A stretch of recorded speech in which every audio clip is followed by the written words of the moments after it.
Have a wonderful day. Enjoy the story, everyone. Of course, it's him. Ridiculous red suit, slicked back hair, and a flower in the lapel, Violet muttered to herself, hiding behind the window of the fancy cafe on Park Avenue. On the other side of the glass, seated elegantly at the window table, was a man in a bright red suit and a blonde woman who was laughing far too loudly. Violet didn't need more proof. This was Ethan, her best friend Emma's fiancé. And just as she suspected, he was cheating in broad daylight, no less, in the same cafe where he was supposed to have brunch with Emma just a week earlier. Jerk.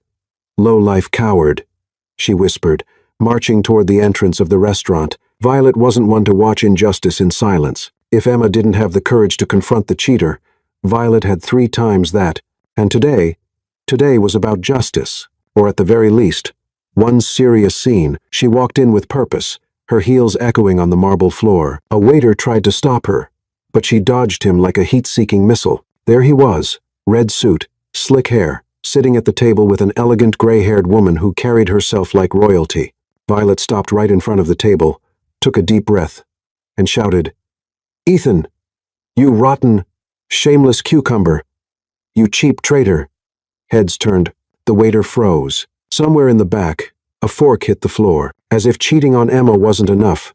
Now you dress like this, a red suit. Who do you think you are?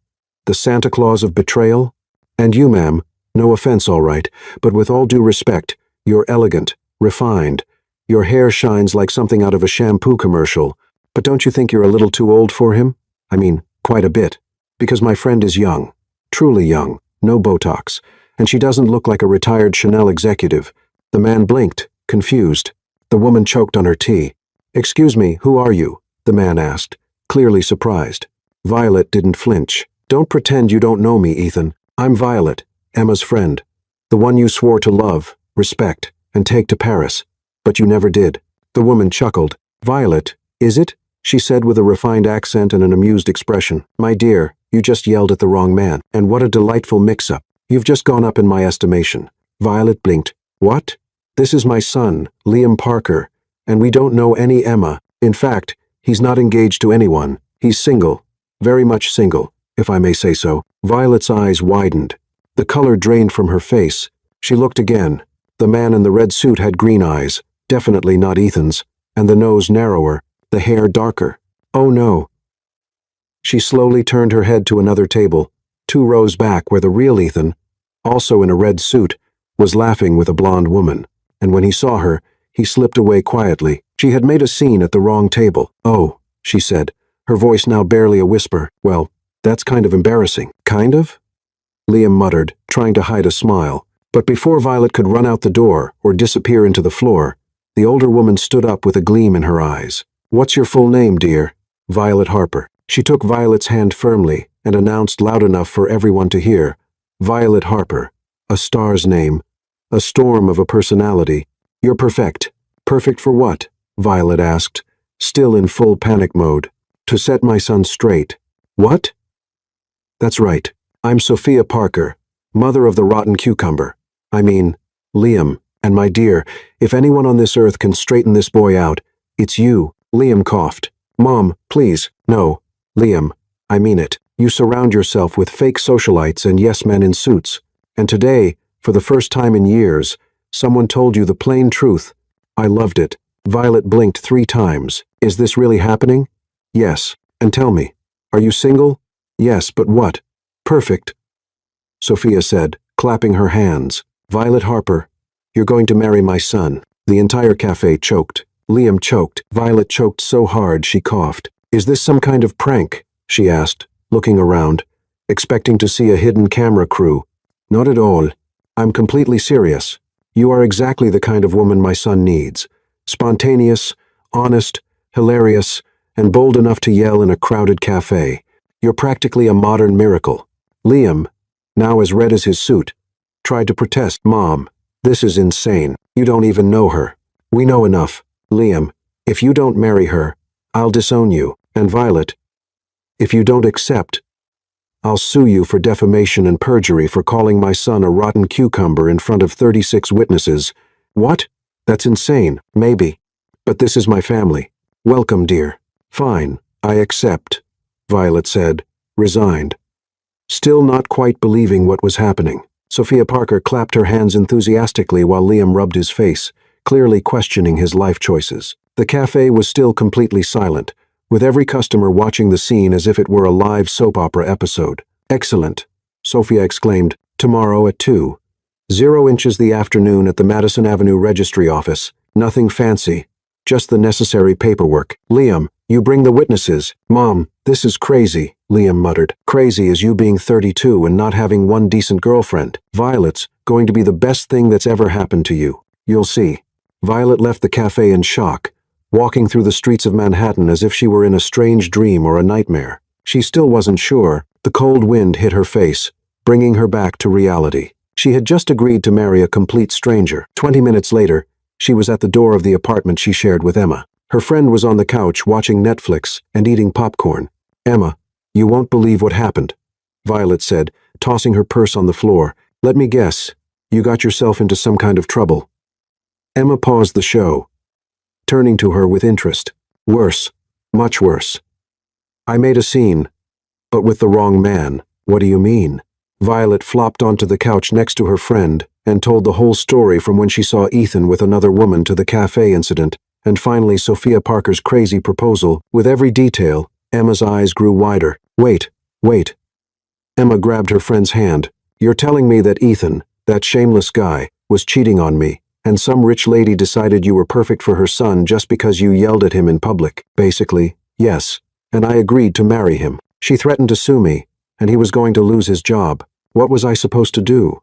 Emma stayed silent for a few seconds, processing it all. Then she started laughing, first quietly, then louder and louder until she was laughing uncontrollably. Emma, this isn't funny. No, sorry, she said, wiping tears from her eyes. It's just, only you, Violet. Only you could turn revenge on a cheater into an arranged marriage. Thanks for the moral support, Violet muttered. But look at the bright side. At least you won't have to share an apartment with me anymore. And from what you said, he's good looking, right?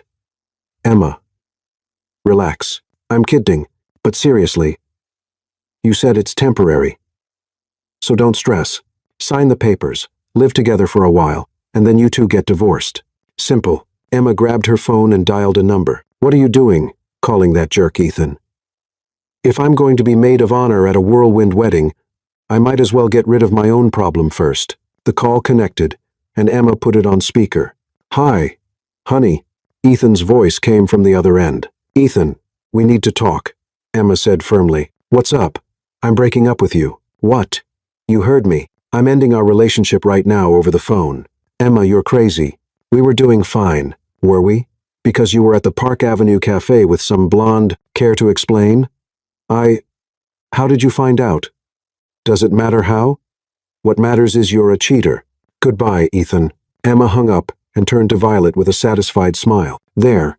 Now I can fully focus on your marriage drama. The next day, Violet stood in front of the Madison Avenue Registry Office, wearing the only decent dress she owned, a simple navy blue one she used for job interviews. Emma stood beside her, serving as witness and moral support. I still can't believe you're really doing this, Emma murmured. Neither can I, Violet replied, nervously adjusting her hair. Liam arrived right at 2, accompanied by a middle-aged man who introduced himself as Oliver, his personal lawyer. He wore a perfect gray suit and had an expression somewhere between resignation and disbelief. Well, let's get this over with, he said, shaking Violet's hand formally. Where's the romance? Emma muttered, earning a sharp glare from Violet. The ceremony lasted exactly 15 minutes. They signed papers, exchanged a few required words with the officer, and that was it. They were officially married. They didn't even exchange rings. Congratulations, Oliver said as he put the papers away. You're now legally husband and wife. How exciting, Liam said sarcastically. 2 hours later, Violet was standing at the door of an apartment in Carnegie Hill, holding her 2 suitcases and questioning every decision that had brought her there. Welcome to your new temporary home, Liam said, opening the door. The apartment was stunning. High ceilings, huge windows with a view of Central Park, modern and expensive decor. It was 3 times the size of the place she shared with Emma. Wow, she murmured as she slowly stepped inside. The guest room is down the hall to the right. It has its own bathroom. Feel free to decorate it however you like. Guest room? You didn't think we'd be sharing a bedroom, did you? This is a marriage of convenience, Not a honeymoon, right? Of course. In the following days, an odd routine began between them. Liam left early for work, came home late, and they barely saw each other. But when they did, it was always a comedy of small misunderstandings. On the first morning, Violet woke up early and decided to make breakfast. She found the most high-tech kitchen she had ever seen, with appliances that looked like they belonged in a spaceship. She tried to make pancakes and almost set the apartment on fire when she couldn't figure out how to turn off the fancy stove. Liam came running down in his pajamas, thinking it was a real fire. "What are you doing?" he shouted. "Trying to make breakfast." "How was I supposed to know this stove has more buttons than an airplane?" "That's a $15,000 professional stove. $15,000 for a stove. You could have bought a car. I have 3 cars. Of course you do."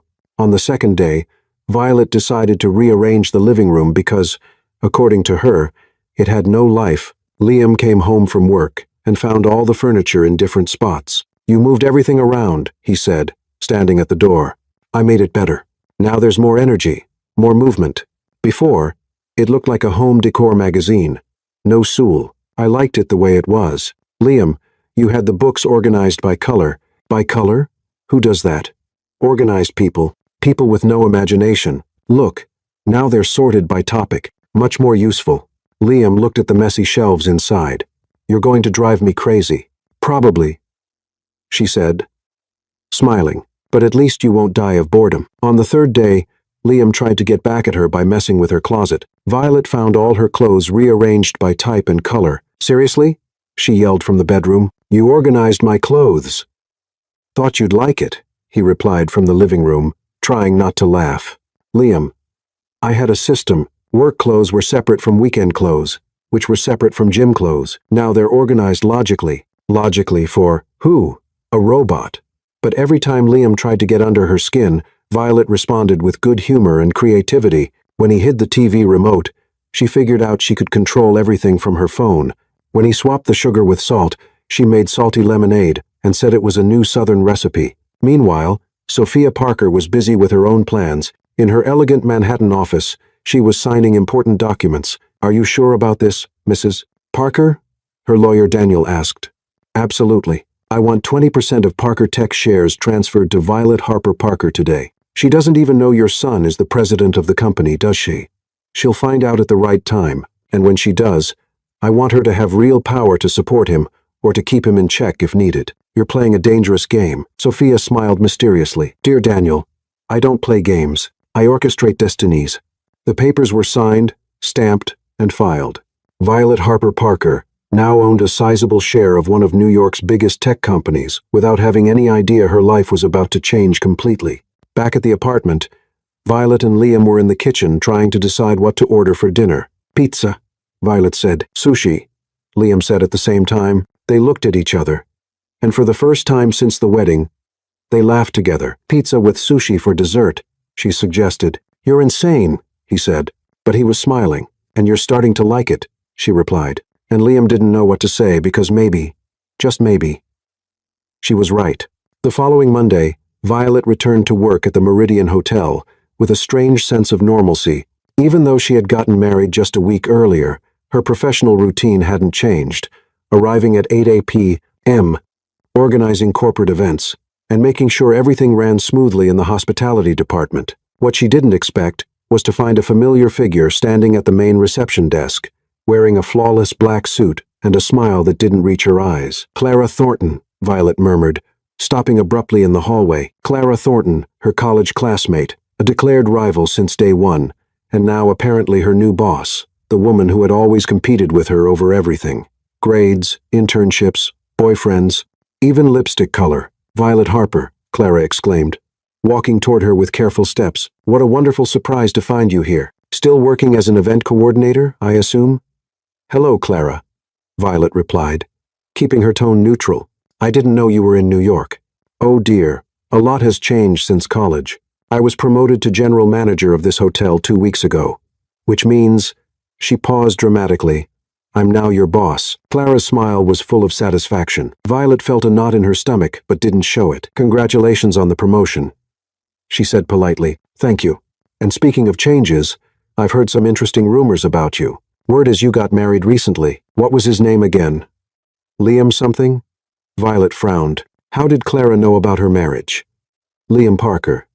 She answered cautiously. Oh, right. Parker. Interesting name. And what does he do? He works in tech. How vague. Well, regardless, I hope your personal life won't interfere with your professional performance. We have very high standards here. Before Violet could answer, a familiar male voice spoke behind her. Clara, I don't believe it. Violet turned around and saw Ethan, Emma's ex-boyfriend, walking over with a broad smile. He was wearing a navy blue suit and carrying a leather briefcase. Ethan. Clara opened her arms dramatically. What a wonderful coincidence. What are you doing here? He asked, hugging her. I'm the new general manager. And you? I was just hired as the hotel's financial consultant. I'll be handling all the audits and cost-benefit analyses. Violet watched the exchange and felt something was off. The coincidence was just too big. Violet? Ethan said, finally noticing her. What a surprise to see you working here. Ethan, she replied coolly. Oh, you two know each other? Clara asked with fake innocence. Ethan was dating my best friend until last week. Violet explained. Oh, Clara feigned surprise. How delicate. Well, I hope this doesn't make the workplace uncomfortable. Over the following weeks, it became clear that Clara and Ethan had teamed up with one goal: to make Violet's life miserable at the hotel. It started with small things. Clara would change Violet's shifts at the last minute, assign her to events that were impossible to organize alone, and constantly question her decisions in front of other employees. Violet, about Thursday's event, Clara said during the morning meeting, "Why did you choose red roses for the decor? Don't you think that's a bit ordinary?" The red roses were a specific request from the client, Violet replied calmly.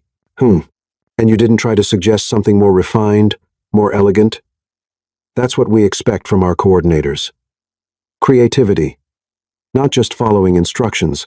Ethan, present at the meeting as a consultant, added, "Speaking of costs, Violet, the Friday event's budget went 12% over. How do you explain that?" The client requested last-minute changes to the menu. Everything was documented and approved by the previous management. Previous management? Clara repeated. Well, now we have new standards. Let's not let this happen again. The sabotage campaign escalated. Clara began giving Violet incorrect information about event times and specifications. Ethan would discover financial issues in projects Violet was managing, always in front of others. During a major corporate event, they pulled off the most humiliating stunt yet. Clara told Violet that the event would start at 7 p.m., when, in fact, it was scheduled for 6. When Violet arrived an hour late, she found angry clients and chaos everywhere. "Violet?" Clara shouted theatrically in front of everyone. "Where were you?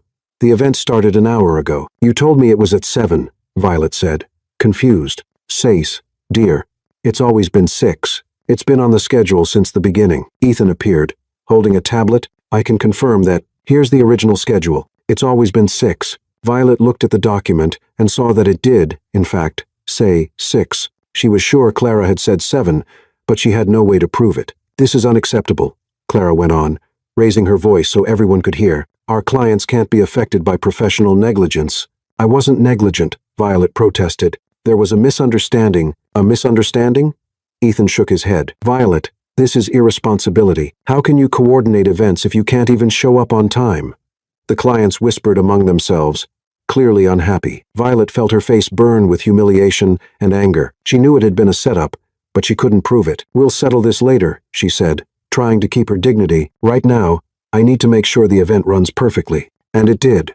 Even arriving late, Violet managed to organize everything down to the smallest detail. The event was a complete success, but the damage to her reputation was already done. The next day, Clara called her into her office.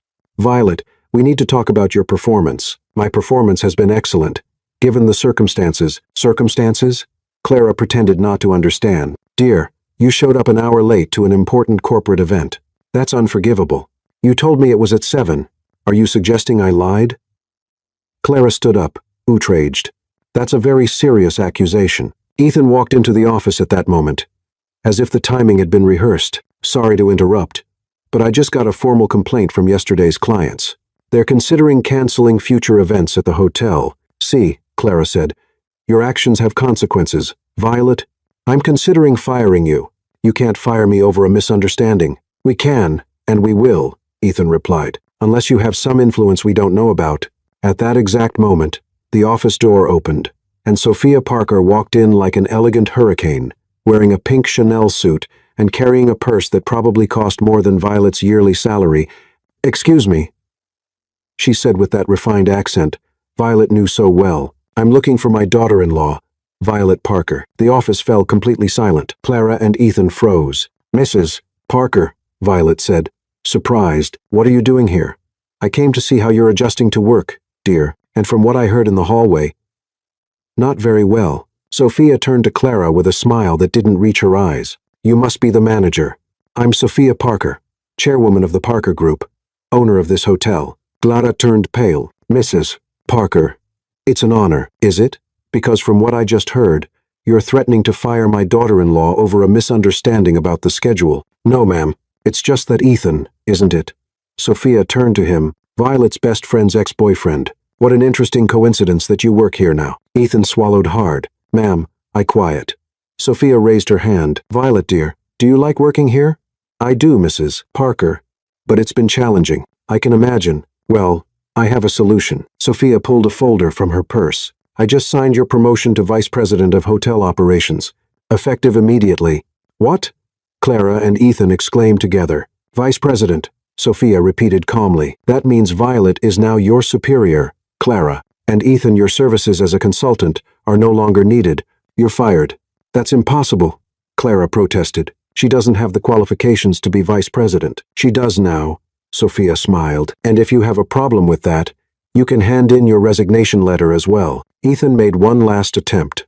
"Ma'am, with all due respect, but this looks like nepotism." Sophia stared at him with icy calm. "Young man, my family built this empire when you were still in diapers. Don't tell me how to run my business." She turned to Violet. "Dear, your new office is on the 12th floor. I think you'll have a lot of work reorganizing things around here." Clara was white as a sheet. "Mrs. Parker, I apologize if there was any misunderstanding." "There was no misunderstanding," Sophia said. "There was an attempt to sabotage my daughter-in-law. You have 1 week to prove you deserve to keep working under Violet's supervision." Sophia kissed Violet on the cheek and whispered, "Welcome to leadership, dear. Use it wisely." After Sophia left, Violet looked at Clara and Ethan, who were still in shock. "Well," she said calmly, "I think we have a lot of work ahead of us. Clara, I need a full report on all hotel operations on my desk by 9 a.m. tomorrow. And Ethan, you can start packing your things." Ethan left the office in silence, defeated. Clara stood there, still trying to process what had just happened. "How?" she murmured. "How did you, Clara?" Violet said, sitting in the chair that just minutes ago belonged to her rival. "You've always underestimated people. That's always been your weakness." As Clara walked out of the office, humiliated, Violet looked out the window and smiled. She still didn't fully understand everything that was happening in her life. But one thing was certain. Sophia Parker was a mother-in-law who knew how to take care of her family, and it looked like Violet was starting to realize she had more influence than she ever imagined. 3 weeks after her sudden promotion to vice president, Violet was starting to adjust to her new reality. Her office on the 12th floor had a view of Central Park, a mahogany desk that cost more than a car, and a highly efficient assistant named Beatrice, who managed her schedule with military precision. Clara, now working under her, had become the picture of forced professionalism. She arrived early, stayed late, and treated Violet with a cold politeness that bordered on comical. According to rumors, Ethan had disappeared from New York entirely, supposedly taking a job in Chicago. That Thursday, the Meridian Hotel was hosting the most important event of the quarter, the Hamilton Foundation Charity Gala, which would bring together Manhattan's elite to raise funds for children's hospitals. Violet was personally overseeing every detail, from the white orchid arrangements to the 5-course menu created by the most sought-after French chef in town. Around 3:00 the afternoon, while supervising the setup in the main ballroom, Violet heard raised voices coming from the service hallway. She immediately recognized one of them, Maria Gonzalez, one of the hotel's most dedicated waitresses, always working with a genuine smile and a sharp eye for detail. "That's not true," Maria said, her voice shaking. "I would never do something like that." "The evidence is clear," replied a harsh male voice that Violet recognized as Michael Lee, the food and beverage supervisor. "2 bottles of Dom Perignon champagne are missing from the stockroom, and you were the last one to access it last night. Violet walked closer quietly and saw Maria with red eyes, holding a tissue in her trembling hands. Michael stood with his arms crossed, looking stern, while Clara watched with barely hidden interest. "Mr. Lee," Maria said in a broken voice, "I swear on my children's lives I didn't take anything. You've known me for 3 years. I would never steal from this hotel." "Feelings don't change fact," Michael said coldly. "The inventory was complete when you left. And this morning we discovered the bottles were gone. You're the only logical explanation." "But that makes no sense," Maria protested. "Why would I steal expensive champagne? I don't even drink." Clara stepped in with a fake concerned smile. "Maria, dear, I know your financial situation has been tough. 2 small kids, late rent. Maybe you thought selling the bottles could help fix a few problems." "How do you know about my financial situation?" Maria asked, surprised. "I'm the manager, Maria. It's my job to know my staff." Violet felt her blood boil. She had known Maria for 2 years and knew she was as honest as they came. She worked 2 jobs to raise her kids on her own after her husband left, and she had never missed a shift or arrived late. "Excuse me," Violet said, stepping in. "What's going on here?" "Vice President Parker," Michael said, quickly changing his tone to one of respect. "We're dealing with a theft. Maria Gonzalez stole 2 bottles of Dom Perignon from our stock." "That's a very serious accusation," Violet said calmly. "Do you have solid proof?" Clara stepped forward. "The circumstantial evidence is clear. Maria was the last one in the stockroom, and the bottles disappeared during the night." "Circumstantial evidence?" Violet repeated. "Michael, show me exactly where these bottles were stored." They walked to the climate-controlled stockroom in the basement. Michael pointed to a shelf in the special wine section, right there. "Third shelf. We had 12 bottles for tonight's event. Now we have 10. Violet examined the area carefully. "Maria, tell me exactly what you did here last night." "I came to get the crystal glasses for today's event," said Maria, still trembling. "They're kept in that cabinet over there. I took 6 boxes, checked to make sure everything was in order, locked the storage room, and left." "What time was that?" 10:30 at night. "The night shift didn't start until 11. Violet looked around at the storage layout. Something didn't add up. "Michael, who has access to the storage room besides authorized staff?" "Only management and supervisors, and the cleaning crew, of course." "Cleaning crew?" Violet raised an eyebrow. "What hours do they work?" "From 11 at night to 6, 0 inches the morning." "And did you check with them?" Michael hesitated. "Well, we didn't think that it was necessary. All the evidence clearly points to Maria." "What evidence?" Violet asked, crossing her arms. "So far, all I've heard are assumptions." Clara stepped in. "Violet, I know you want to protect the staff, but we can't ignore the facts." "What facts, Clara?" Violet turned to her with a cold stare. "Give me one solid fact that proves Maria took anything." "She was the last authorized person in the storage room before the theft was discovered." "So what? That doesn't prove anything." "Michael, bring me a full list of everyone who entered the storage room in the last 48 hours. "Vice President, I don't think I'm not asking for your opinion. I'm giving you an order." 20 minutes later, Michael returned with a printed report. Violet examined it carefully, while Maria waited anxiously, and Clara tapped her fingers impatiently. "Interesting," Violet murmured. "Maria went in at 10:30 last night and left at 10:45. But look here, Thomas Carter from the cleaning crew entered at 11:15, and there's no record of him leaving." "Must be a system error," Michael said quickly. "Or maybe Thomas forgot to clock out," added Clara. "That happens all the time." "Then let's speak to Thomas," said Violet. "Beatrice, bring Thomas Carter to my office right away." 15 minutes later, everyone was gathered in Violet's office. Thomas Carter was a nervous man in his 52nds, sweating heavily despite the air conditioning. "Thomas," Violet said calmly, "were you working in the storage room last night?" "Yes, ma'am, just the usual cleaning routine." "And do you remember seeing anything unusual?" Thomas hesitated, glancing nervously at Michael and Clara. "No, ma'am, everything seemed normal." "Are you sure?" Violet leaned forward. "Because your badge didn't record your exit." "Why is that?" I forgot to clock out." "Thomas, how long have you worked here?" 7 years, ma'am. "And in 7 years, how often have you forgotten to clock out?" Thomas swallowed hard. "Rarely, ma'am." Violet stood and walked over to the window, thinking. Then she turned around with a determined expression. "Thomas, let me ask you something. Where do you live?" "In the Bronx, ma'am." "And how do you get home after your shift?" "By subway, ma'am. The subway at 6. 0 inches the morning must be packed. Hard to carry extra items, right?" Thomas began to sweat even more. "Yes, ma'am. That's why you left the champagne bottles in your locker here at the hotel, isn't it? So you could come back for them later when it was less crowded. Silence fell over the room. Thomas looked down, defeated. How did you figure it out? He whispered. Simple logic, Violet said. Maria doesn't drink. She has 2 young children and an impeccable reputation. She'd never steal something she couldn't even sell easily. You, on the other hand, have unrestricted access to the storage room during the night when no one is around. Michael was speechless. Thomas, is this true? I need the money, Thomas admitted, breaking down. My wife is sick, and the medication is expensive. Where are the bottles?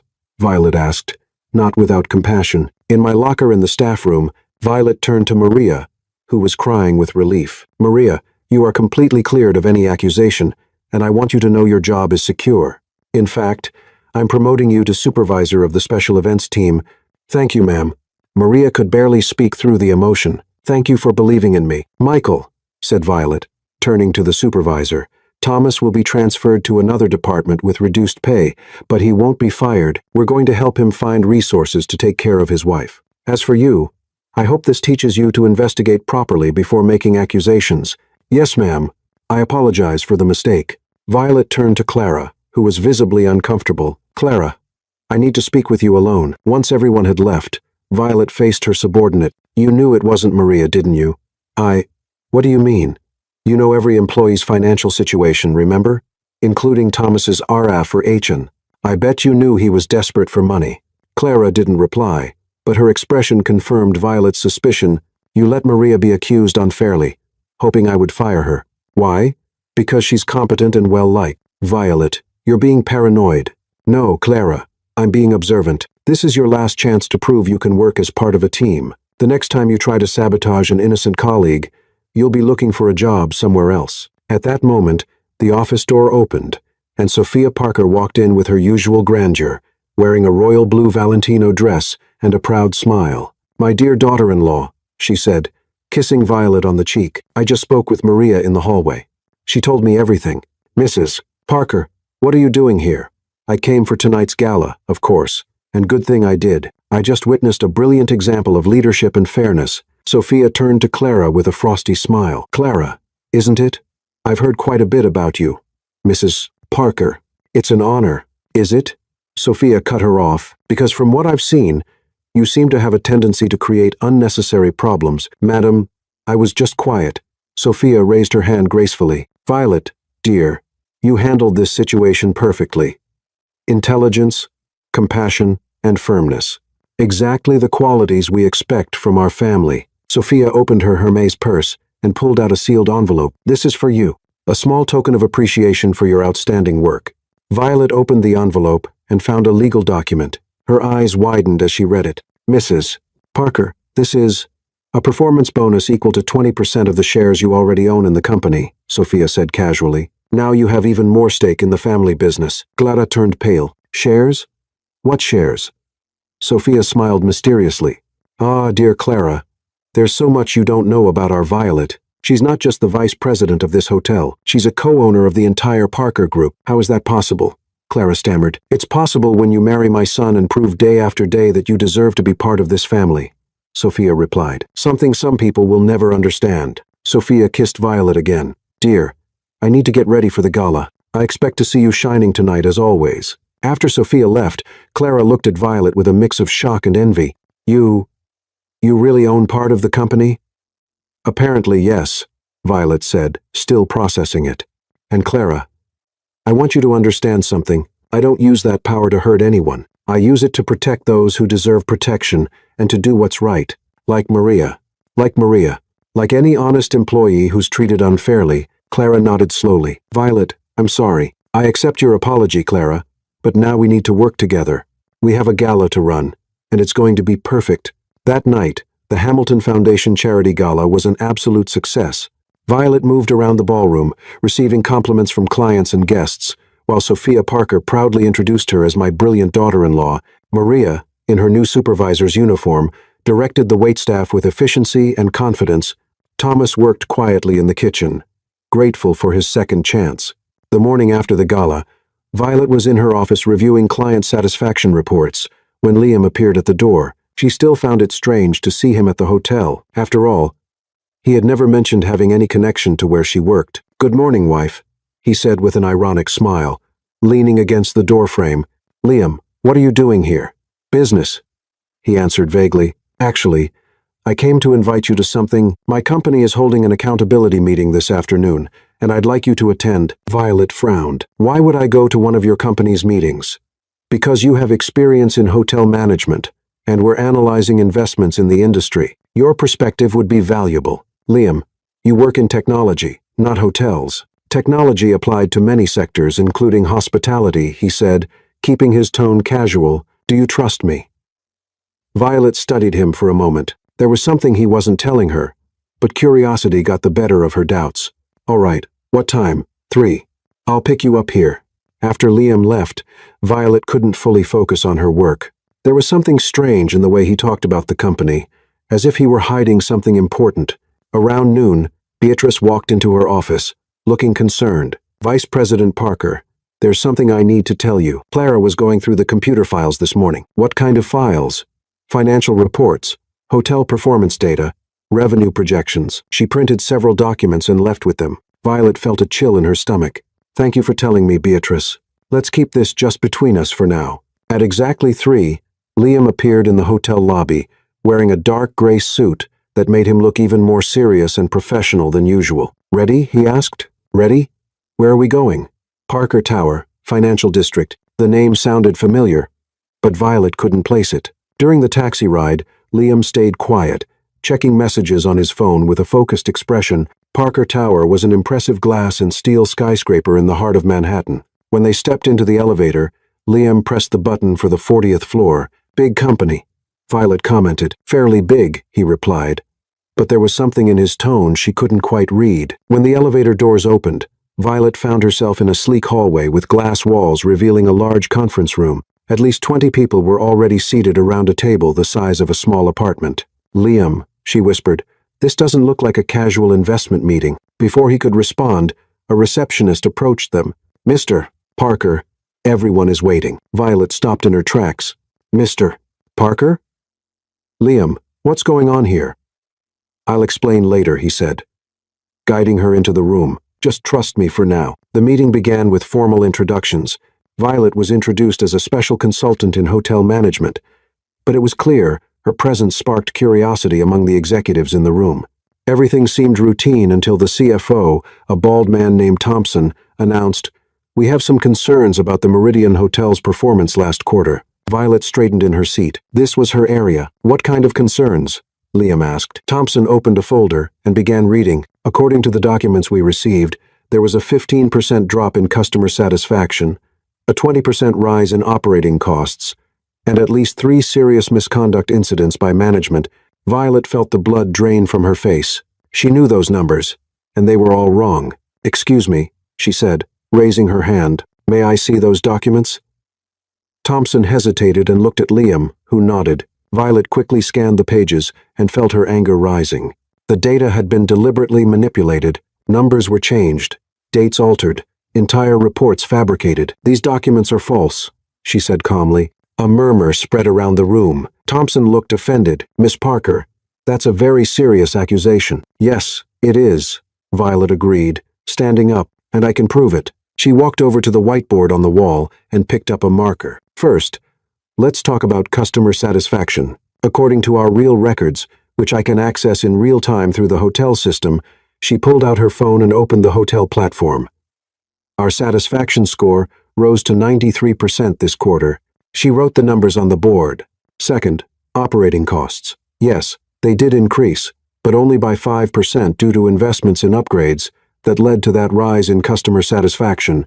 Violet continued presenting real data, countering each false claim from the documents. Her presentation was clear, logical, and impossible to dispute. "And about the misconduct incidents," she said, turning to face Thompson, "I'd like to know where that information came from, considering there were no reported incidents last quarter." The room fell completely silent. Liam watched with a mix of pride and amusement. "Also," Violet added, "to clear up any doubt about my ability to interpret this data, I can present the same report in English, Spanish, and French." She turned to the whiteboard and began writing fluently in all three languages, translating each key point of her presentation. The executives watched, clearly impressed. "And now," she said, writing quickly, "en español." Then she switched to French, services. When she finished, she turned to the room with a calm expression. "Now, I'd really like to know who provided these false documents and why." Thompson looked visibly uncomfortable. "I received those reports from an external source who identified herself as the hotel manager." "Name?" Violet asked coolly. "Clara Thornton." Violet nodded, not surprised. "And I imagine the same source suggested I wasn't the right person to represent this meeting." "Well, yes. She said you didn't have the proper qualifications to..." "To what?" Violet crossed her arms. "To manage a hotel with a 93% guest satisfaction rate. To organize events that generate millions in revenue.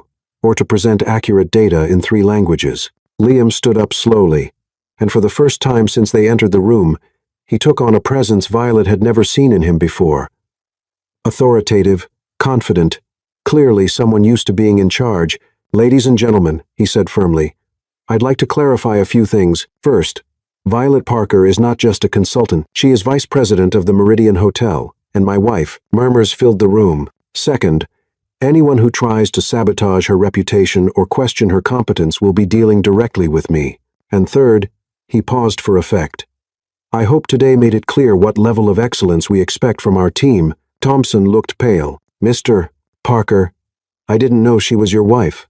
"You do now," Liam said sharply, "and I hope that ends any further doubts about her qualifications." After the meeting, in the elevator going down, Violet finally turned to Liam. "All right, now you're going to explain what that was all about." Liam smiled, clearly more relaxed. "That was you proving how brilliant you are, Liam. They called you Mr. Parker. This is Parker Tech, isn't it?" "It is. And I'm the president of the company." Violet leaned against the wall of the elevator, trying to process. "You're the president of the company that owns the hotel I work for. Technically, my mother is chair of the board. I just handle day-to-day operations." "Liam, why didn't you tell me?" "Because I wanted you to shine on your own, which you did today." The elevator doors opened on the ground floor, but Violet didn't move. "Did Clara know you were testing me?" "No. She genuinely tried to sabotage you by sending those fake reports. She thought she was hurting you, and doing me a favor at the same time." Violet shook her head, still taking it all in. "Your family is more complicated than I thought. Wait until you meet my dad," Liam said with a smile. "But today, you were amazing. 3 languages." "Violet, really? Hotel management school. Language skills are required." "Well, you impressed the whole room, including me." As they walked out of the building, Violet looked up and saw the Parker Tower rising majestically against the New York sky. "So, I'm actually married to the president of one of the biggest companies in the city." "Technically, yes. And Clara tried to sabotage me without realizing she was trying to bring down her own boss's wife." "Yes." Violet started laughing, first quietly, then louder and louder. "What?" Liam asked, puzzled. "It's just... poor Clara. She really has no idea what she got herself into, does she?" Liam smiled too. "None. But you do." And for the first time since their arranged marriage, Violet looked at Liam and thought that maybe, just maybe, being married to him wasn't the worst thing that had ever happened to her. On the way home, they talked more in 30 minutes than they had in all the previous weeks combined. "So," Violet said, still processing everything, "your mother really arranged our marriage, knowing exactly who you were and where I worked. Knowing my mother, she probably investigated your entire life before our wedding day." Liam replied, laughing. "Sophia Parker doesn't do anything by chance. That explains a lot. Like how she knew I worked at the Meridian, and about my financial situation." Liam nodded and smiled. They sat in silence for a few minutes, watching the city go by. Finally, Liam turned to her. "Violet, can I ask you something?" "Of course. Do you regret saying yes to marrying me?" She thought carefully before answering. "Honestly, in the beginning, yes. I thought you were all completely crazy. But now, I don't know. It's been interesting." "Interesting?" That's a polite way of saying chaotic, unpredictable, and strangely fun. Liam laughed. "That's the best description of my family I've ever heard." "And you?" Violet asked. "Do you regret it?" "Surprisingly, no," he said, looking straight into her eyes. "Actually, I wanted to invite you to something else." "What kind of invitation?" "Because if it's for another business meeting, I'd rather not. No, Liam laughed. Dinner tonight. A real dinner, not those weird meals we have at home where we pretend we're just roommates. Violet felt something strange in her stomach. Like a date? Exactly like a date. She studied him for a moment. There was something different about Liam since the meeting. Less formal, more genuine. All right, she finally said, but I picked the restaurant. Deal. 3 hours later, Liam was standing at the door of a small Italian restaurant in the village, clearly out of his comfort zone. The place was cozy, with tables far too close to one another and a menu written by hand on a chalkboard. Violet, he said when she arrived, are you sure this is the right place? Liam, you've eaten in Michelin-starred restaurants your whole life. Tonight, you're going to try real food. The waiter, a genuine Italian named Antonio, led them to a tiny table by the window. First time here? Antonio asked Liam, his accent thick. Yes, Liam replied, looking nervously at the handwritten menu. Ah, leave it to me then, Antonio said excitedly. I'll make something special. Liam whispered to Violet. He didn't even ask what we want to eat. That's how it works here. Antonio decides what you need to eat based on your face. And what face do I have? Someone who's never eaten homemade pasta in his life. Antonio returned with a bottle of red wine and 2 steaming plates of linguine alle vongole. Ecco! He exclaimed, serving generously. Linguine with clams, made the way my nonna used to make in Naples. Liam stared at the plate full of clams as if they were aliens. Antonio, Violet said, my husband here is a little inexperienced with seafood. Husband? Antonio's eyes widened. Madonna mia, newlyweds. Something like that, Liam muttered. Allora, Antonio clapped his hands. Tonight is special. Romance, amore, passion. He disappeared into the kitchen and returned with candles, which he lit dramatically on their table, murmuring something in Italian that was clearly blessings for the marriage. Violet, Liam whispered. He's making a scene. Relax. It's sweet. Liam tried eating the linguine with a knife and fork, as if he were at a formal dinner. Violet laughed. Liam, you're eating pasta, not performing heart surgery. Is there a right way to eat this? Like this, she showed him, twirling the pasta on her fork with the help of a spoon. See? Simple. Liam tried to copy her but ended up with half the plate on his chin. Violet laughed so hard she almost spilled her wine. Don't laugh at me, he said. But he was smiling too. Sorry.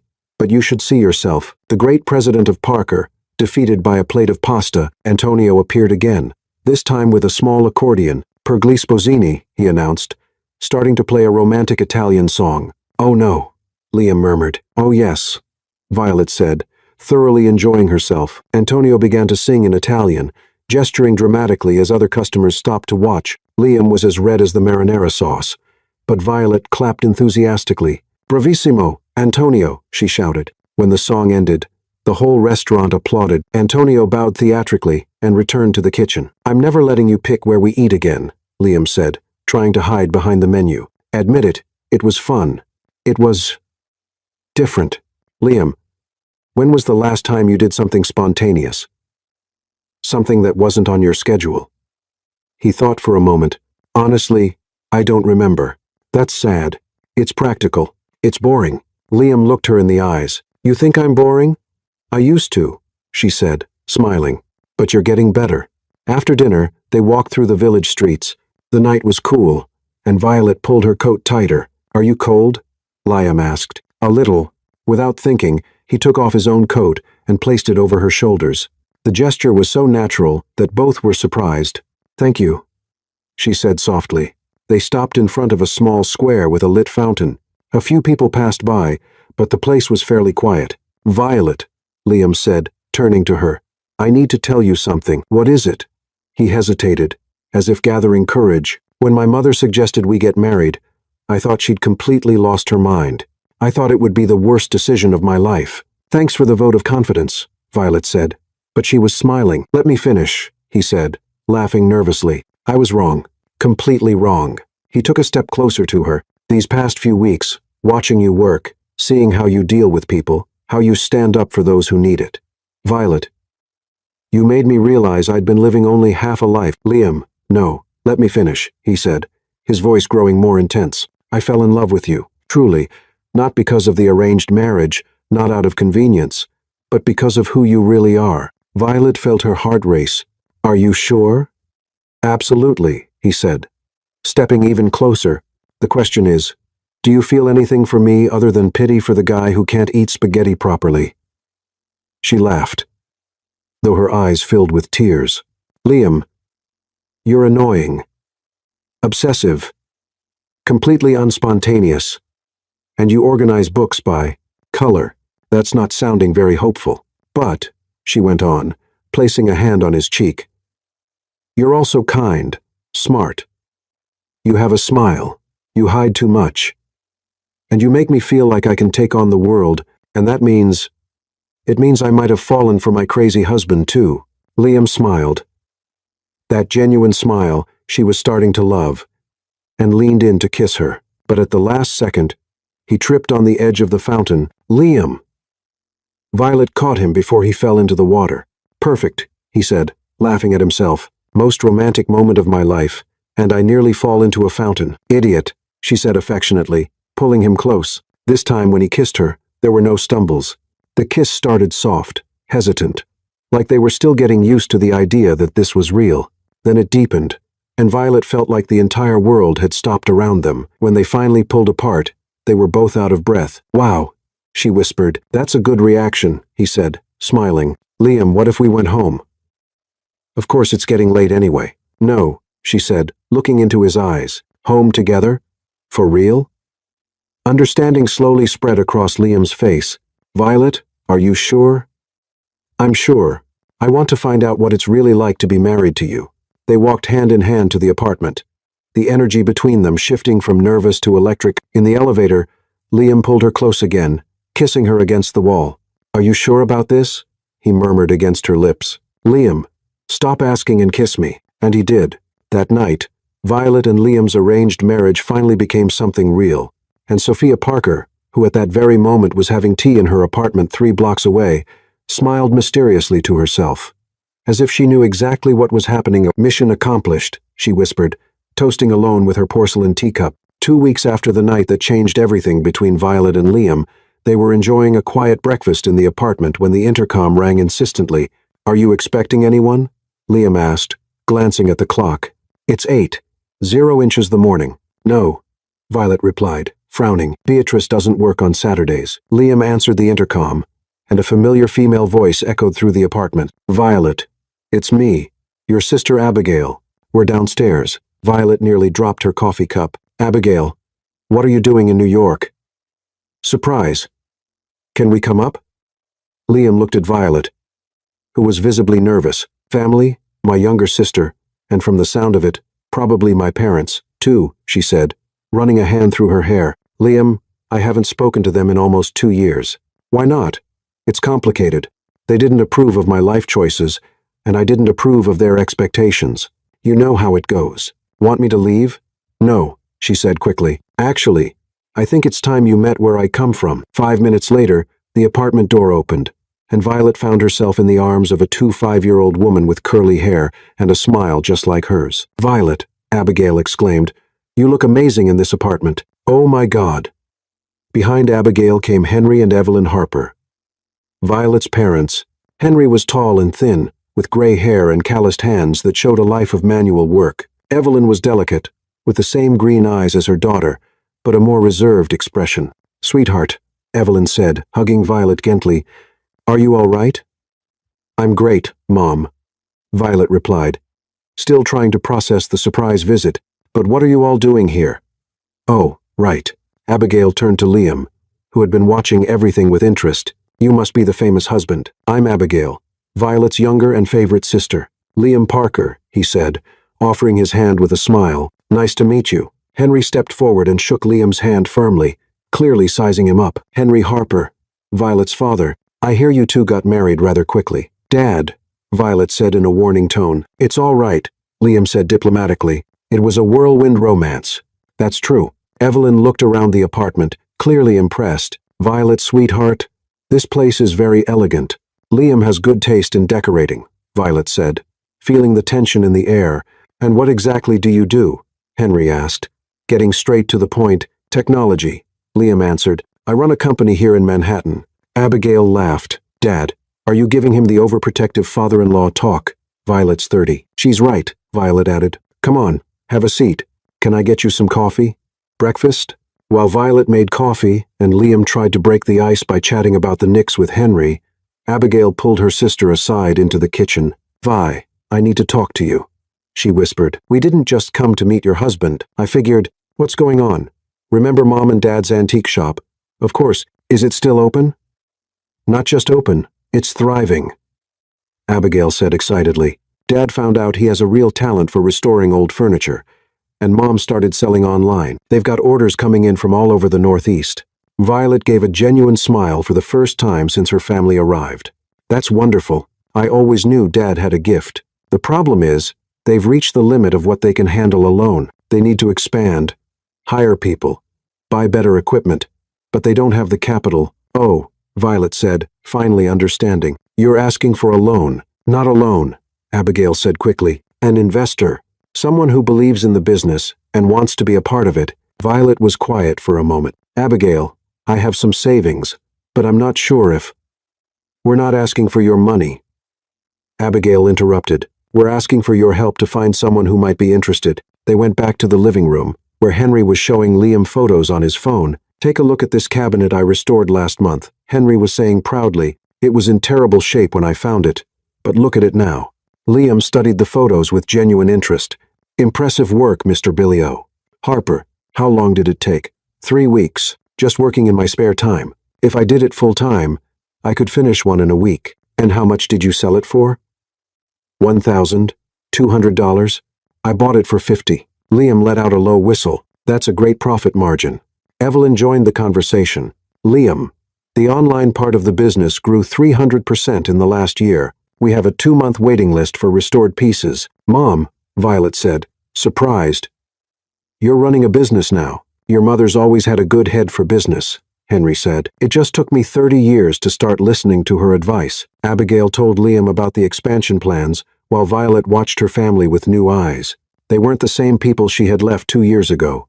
There was a new energy, a clear sense of purpose. I see, Liam said after hearing everything. You need funding to grow, but you want to keep it a family-run business. Exactly, Henry said. We're not looking to sell our soul.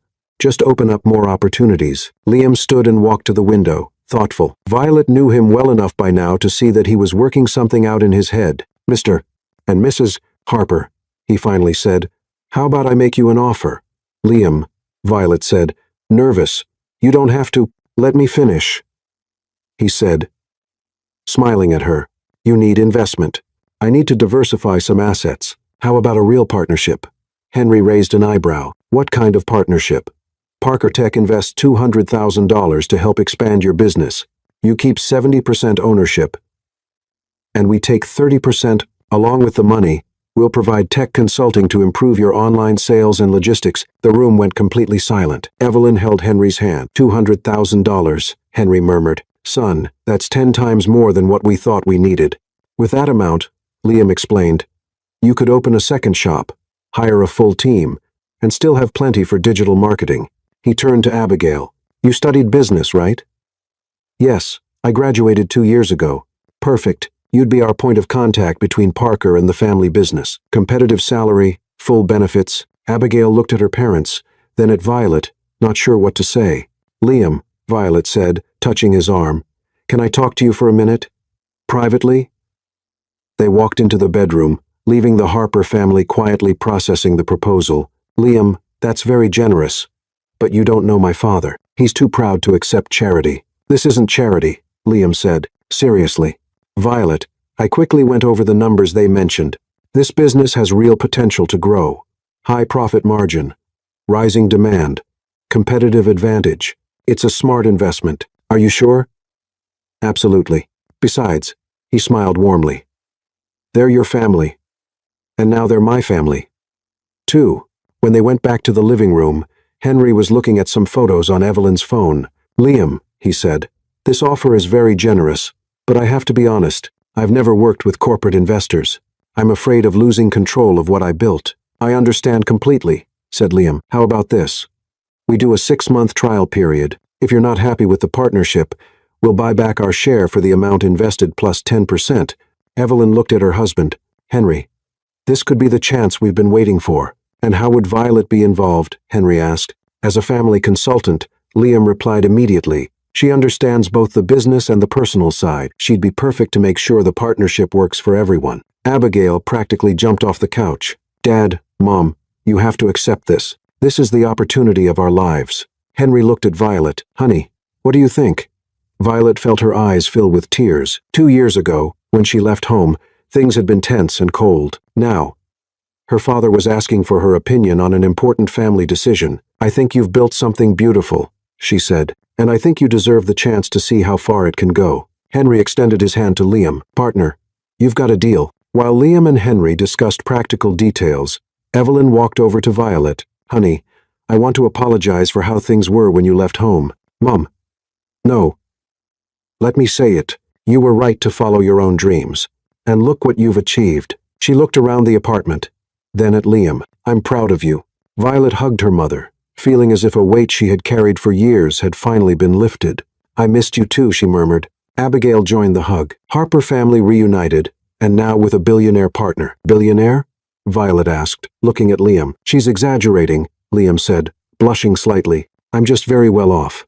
Henry laughed. Son, it doesn't matter how much money you have. What matters is that you make my daughter happy, and judging by her smile, you're doing a good job. That afternoon, while the Harper family explored Manhattan with Liam acting as their personal tour guide, Violet realized her life had completely changed. Not only had she found love where she least expected, but she had also reconnected with her family, and for the first time in a long while, the future felt full of endless possibilities. 6 weeks after the Harper family's visit, Violet was in her office at the hotel when a sudden wave of nausea hit her. She rushed to the private bathroom, holding her mouth, and when she came back, Beatrice was looking at her with concern. Vice President Parker, are you all right? This is the 3rd time this week. Violet froze mid-step as a sudden realization struck her like lightning. 3 weeks of morning sickness, unexplained fatigue, and her period was late. Beatrice, cancel my appointments for this afternoon, she said, grabbing her bag quickly. I need to take care of something urgent. An hour later, Violet was sitting in her bathroom at home, staring at 2 pregnancy tests, showing the same result. Positive. Oh my God, she whispered, torn between panic and excitement. Oh my God, oh my God. She heard the front door open, and Liam's voice echoed through the apartment. Violet, I'm home. Beatrice called me saying you left early. I'm here, she shouted, still in shock. Liam appeared at the bedroom door. Are you all right? Beatrice said you weren't feeling. He stopped when he saw her expression and the tests in her hand. Violet, are those positive? Yes, she said, her voice barely a whisper. Liam, I'm pregnant. The silence lasted exactly 3 seconds before Liam crossed the room in 2 strides, picked Violet up in his arms, and spun her around the house. Really? He shouted, laughing. Really, Liam? Put me down. I'm nauseous. He gently set her on the couch, knelt in front of her, and held her hands. How are you feeling? Are you happy? Scared? Should we call a doctor? Schedule tests? Liam. Breathe, she said, laughing at his excitement. I'm happy. Scared, too, but happy. We're going to have a baby, he said, like he was testing the words, a baby, Violet. We're going to have a baby, she repeated, and this time, she could feel the full joy of it, without fear. Liam kissed her gently. I love you so much. I love you too. The following week, they told Sophia, who reacted like she had just won the lottery. She cried, shouted, and immediately started planning how to turn one of the extra rooms into a nursery fit for royalty. That was also the week Lauren Bennett came into their lives. Violet was having lunch with Liam at a restaurant near Parker Tower when an elegant woman walked up to their table. She was tall, blonde, wearing a designer dress that probably cost more than most people make in a month. Liam Parker, she said with a bright smile. What a wonderful coincidence to run into you here. Liam looked up, clearly not recognizing her at first. Sorry, you are Lauren Bennett, from Bennett Industries. We met at the country club charity event last month. Oh, right, Lauren. This is my wife. Violet. Lauren's smile faltered for just a second. Wife? I didn't know you got married. Recently, Liam said, taking Violet's hand across the table.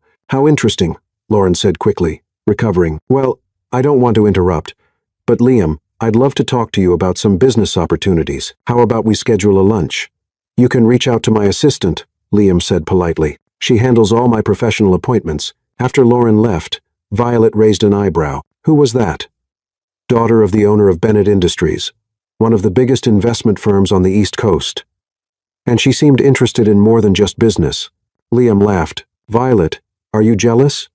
Maybe just a little. Well, don't be. I only have eyes for my pregnant wife. 3 days later, Lauren showed up at Liam's office unannounced, walking right past the receptionist like she owned the place. Liam, she said as she entered his office. We need to talk. Lauren, you should have scheduled a meeting. This can't wait, she said, sitting in the chair across from his desk. Liam, I'll be direct. Our companies together would be an unbeatable force in the market. A Bennett-Parker merger would dominate 3 industries. Thanks for the offer.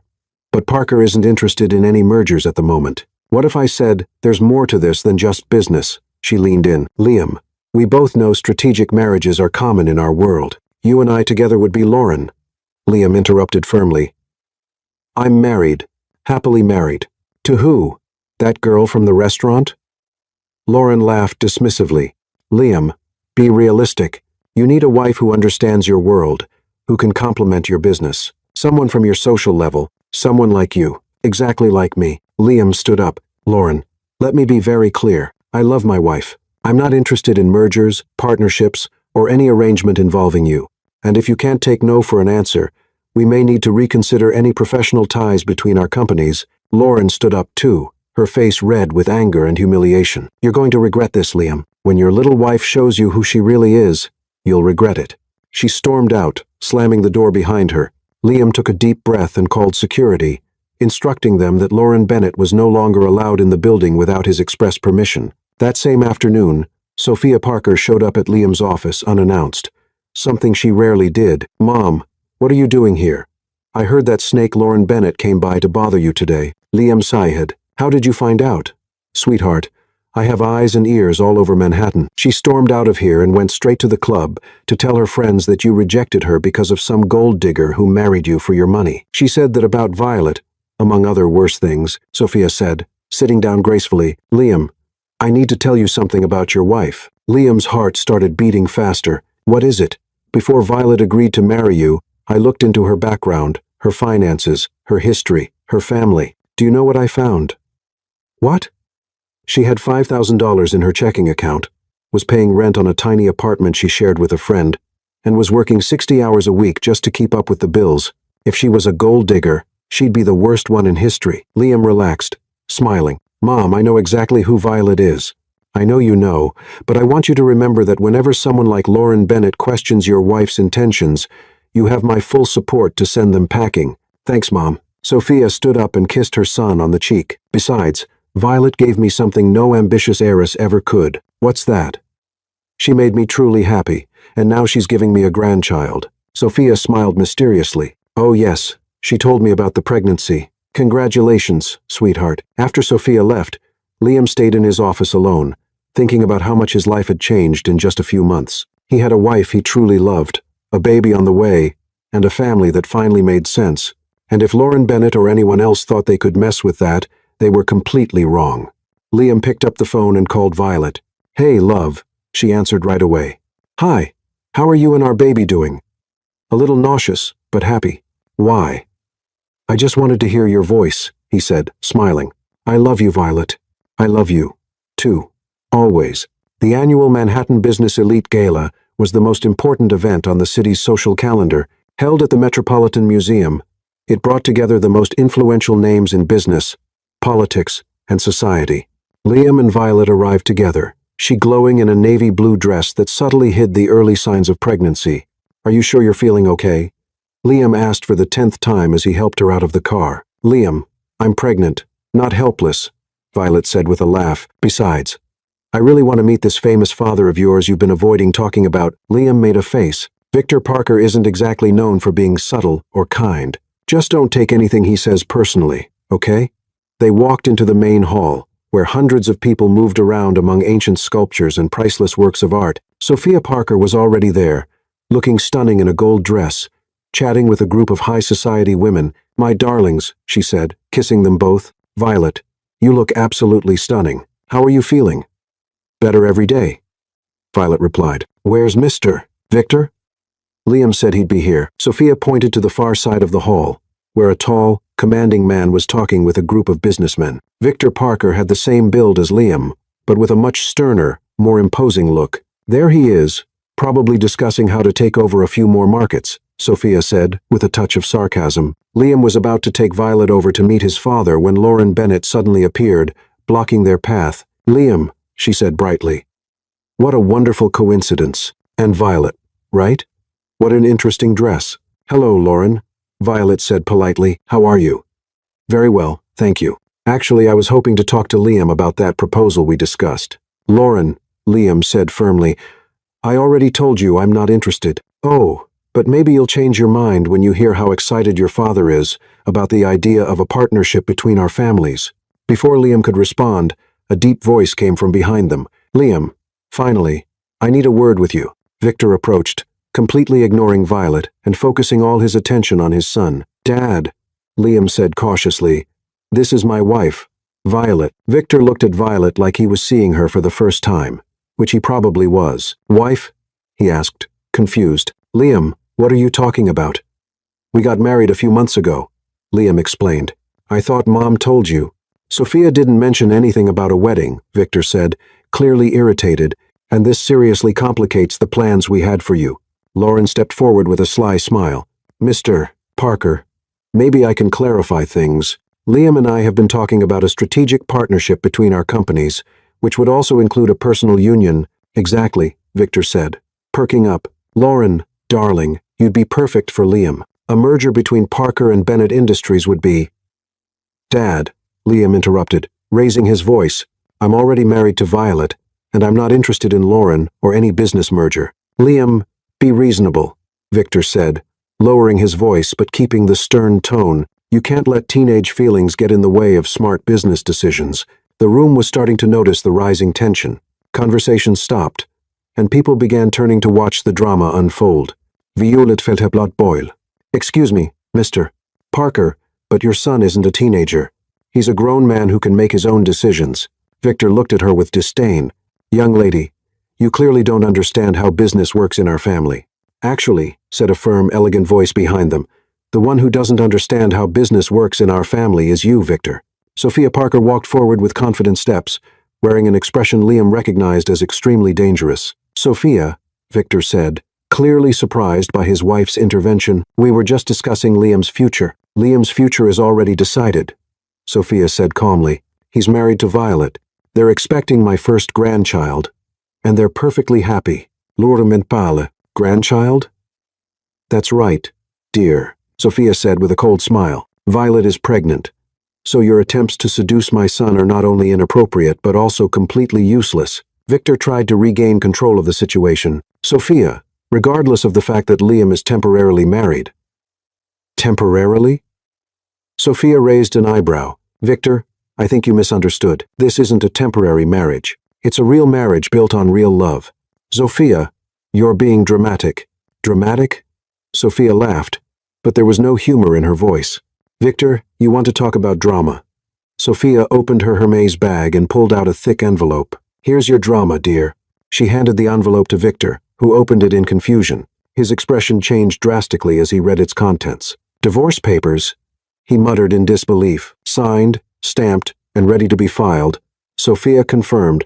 Victor, after 35 years of marriage, I'm divorcing you.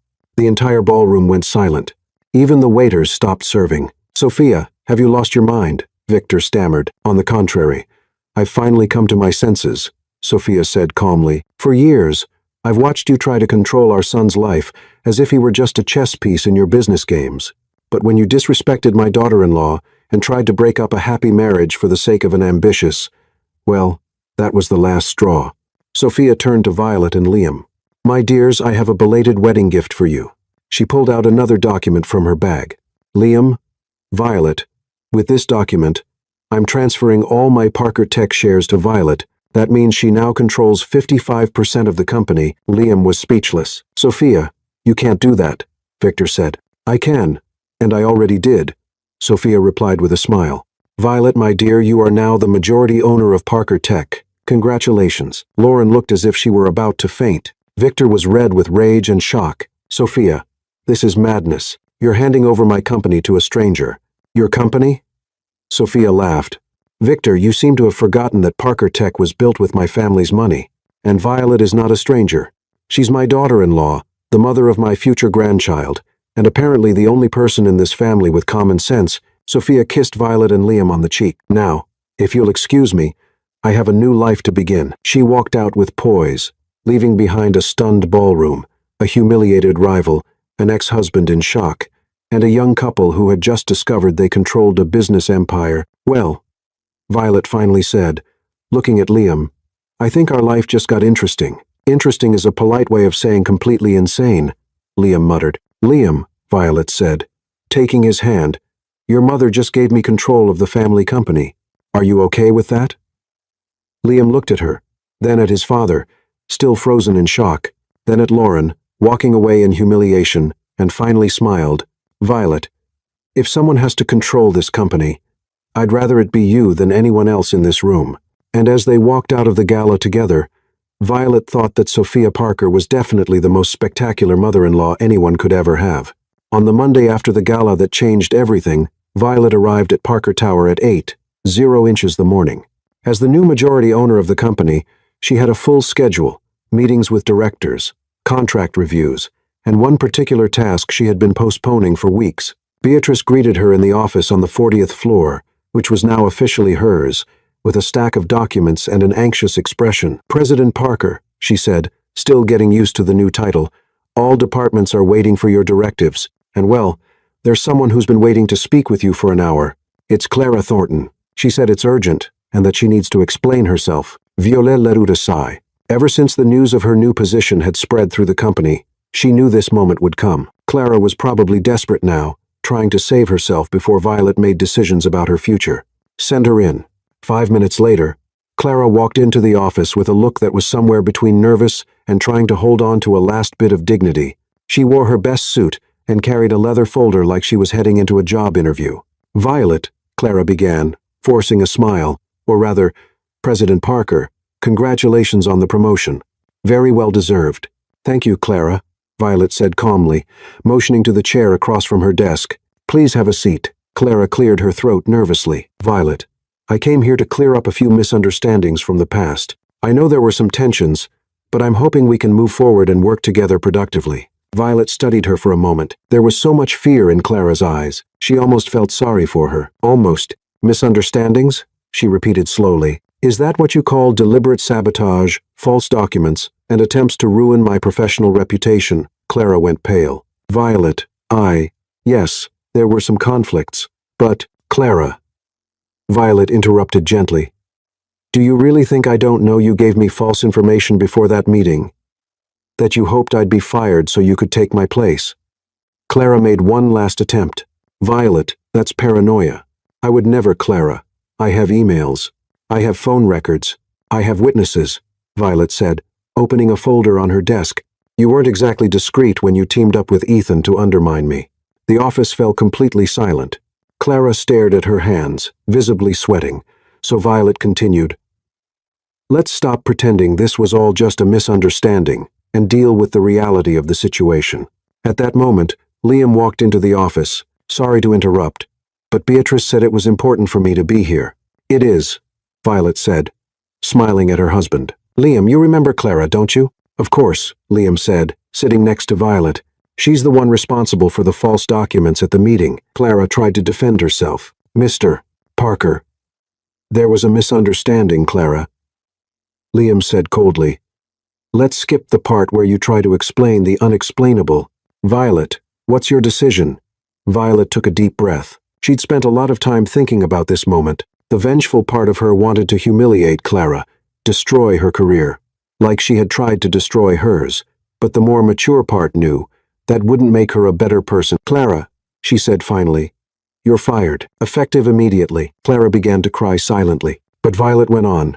Before you think this is just revenge, I want you to know I've spent a lot of time thinking about this. Clara looked up, her eyes red. What do you mean? I mean, I understand where your envy and ambition come from.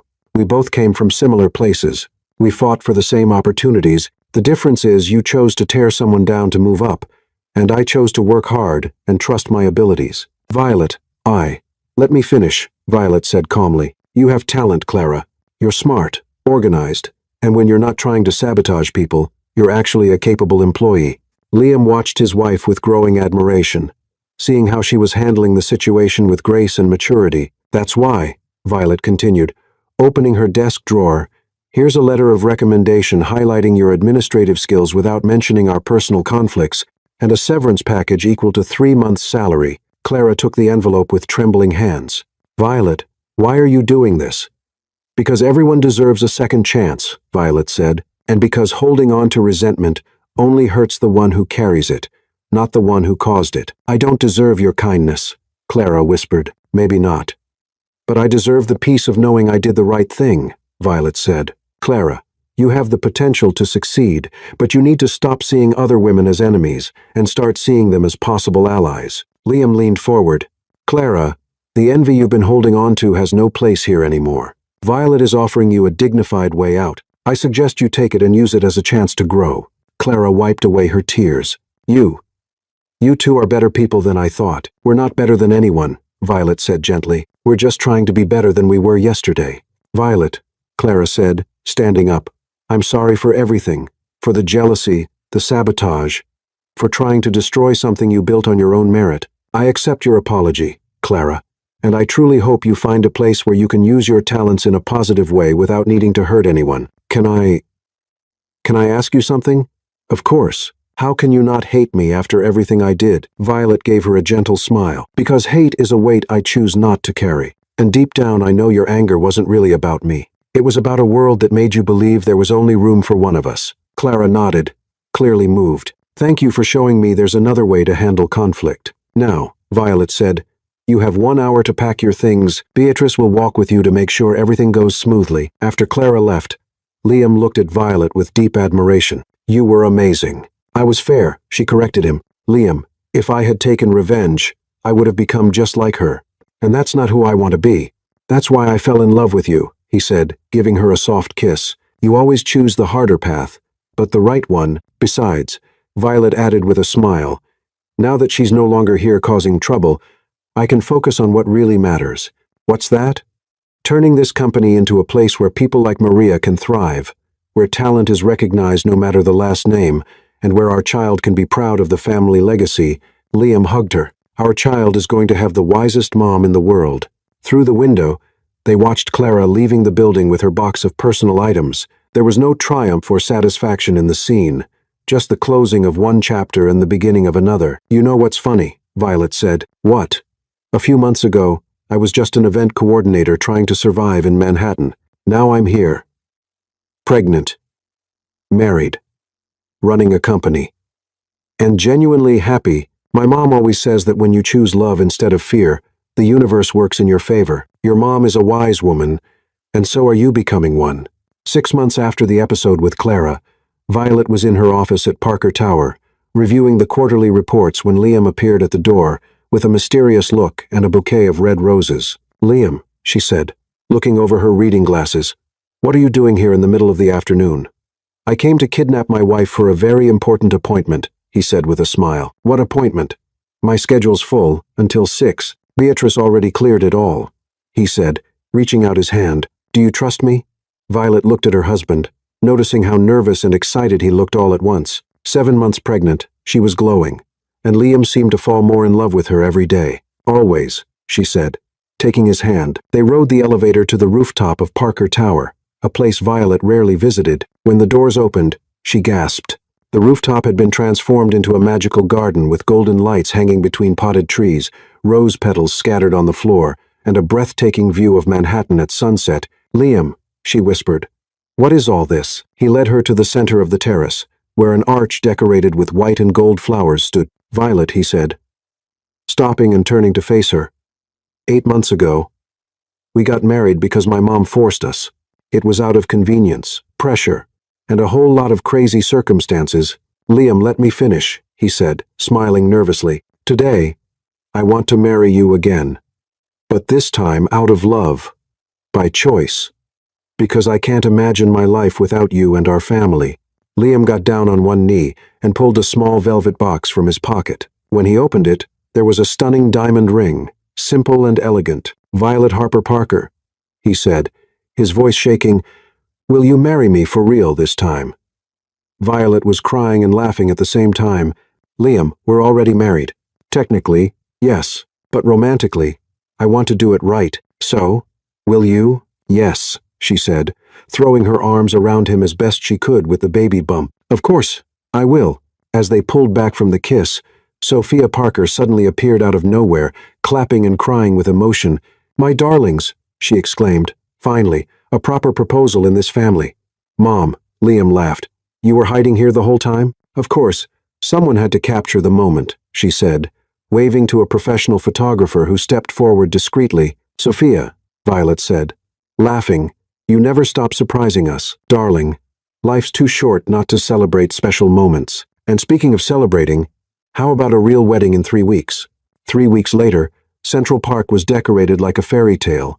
The ceremony was outdoors near the lake, with 200 guests, including the Harper family, who had traveled especially for the event, and practically all of Manhattan's elite. Violet was in a suite at the Plaza Hotel, with Emma helping her get ready. Her wedding dress was an exclusive design that fit her 8-month pregnant belly perfectly, made of ivory silk with delicate embroidery. "You look absolutely stunning," Emma said, adjusting the veil. "Who would have thought that mess at the cafe would end in a fairy tale wedding?" "Emma, thank you for being here, for being my maid of honor, for not thinking I'm crazy for marrying the same man twice. Violet, you're glowing with happiness. That's all that matters," Emma said, hugging her carefully. "Besides, how many people can say they were forced to marry and then fell madly in love?" Abigail, Violet's sister, walked in carrying the bouquet. "Vi, Dad's downstairs crying because he's walking you down the aisle. Mom's trying to comfort him, but she's crying too. And Liam, nervous like a teenager on his first date." Abigail laughed. "Sophia's trying to calm him down, but I think she's more nervous than he is." Half an hour later, Violet walked down the red carpet toward the altar, with Henry Harper by her side. Liam waited under an arch of white and gold flowers, wearing a flawless tuxedo and a smile that lit up his entire face. When she reached the altar, Henry kissed her forehead and whispered, "I'm proud of you, sweetheart. Very proud." Liam took Violet's hands, and this time, when the officiant asked if they took each other as husband and wife, there were no doubts, no threats, no convenience. "I do," they both said, tears in their eyes and genuine smiles on their faces. When they kissed as husband and wife for the second time, but the first for true love, the entire audience burst into applause. Sophia Parker was in the front row, crying openly and whispering to Evelyn Harper, "My plan worked perfectly. I knew they were meant for each other from day one." "Mrs. Parker," Evelyn laughed, "you're a very skilled Cupid. Darling, call me Sophia. We're family now." At the reception, held in the Plaza's ballroom, Liam and Violet shared their first dance as a truly in-love couple. The song was "At Last" by Etta James, and they moved slowly, carefully, because of the pregnancy, but completely lost in each other's eyes. "Mrs. Parker," Liam murmured in her ear, "how does it feel to officially be my wife?" "The same as before," she said, smiling. "Only now I have a beautiful ring to prove it, and in a few weeks, we'll have a baby to complete our crazy family." "Liam, are you happy?" "Really happy, Violet. 8 months ago, I was a lonely workaholic who organized books by color. Today, I'm a married man with an amazing woman, expecting our first child, and sharing control of a company with the smartest person I know. So, yes, I'm more than happy. I'm complete." During Sophia's speech, she raised her glass of champagne. Violet drank grape juice and said, "A few months ago, my son Liam was a very serious man who needed someone to shake up his overly organized life. Violet was a determined woman who needed someone who would support her unconditionally. Sometimes destiny needs a little push," she winked. "But in the end, love always finds a way." Emma gave her maid of honor speech. "I met Violet 5 years ago, and I've never seen her as happy as she's been in these past few months. Liam, you've turned my best friend into the most radiant version of herself. And Violet, you've turned a serious CEO into a man who laughs out loud and eats pasta with his hands. You two are proof that the best marriages start with the most unlikely stories." When the party ended, it was already early morning. Violet and Liam went up to the hotel's presidential suite, exhausted but glowing. "Liam," Violet said, kicking off her shoes and dropping onto the bed, "our baby's going to be born into a world where his parents met because his mom yelled at his dad, thinking he was someone else. That's quite a story to tell when he grows up." Liam laughed, loosening his tie. Do you think we'll be good parents? Liam lay down next to her, placing his hand on her belly. Violet, if we could turn a forced marriage into a true love story, we can do anything. That night, while Manhattan sparkled below, Violet and Liam fell asleep in each other's arms, knowing they had found something rare and precious. A love born out of chaos, strengthened through adversity, and blossomed through mutual understanding. And somewhere in the city, Sophia Parker smiled in her apartment, content in knowing that sometimes, just sometimes, interfering in your children's lives can lead to something wonderful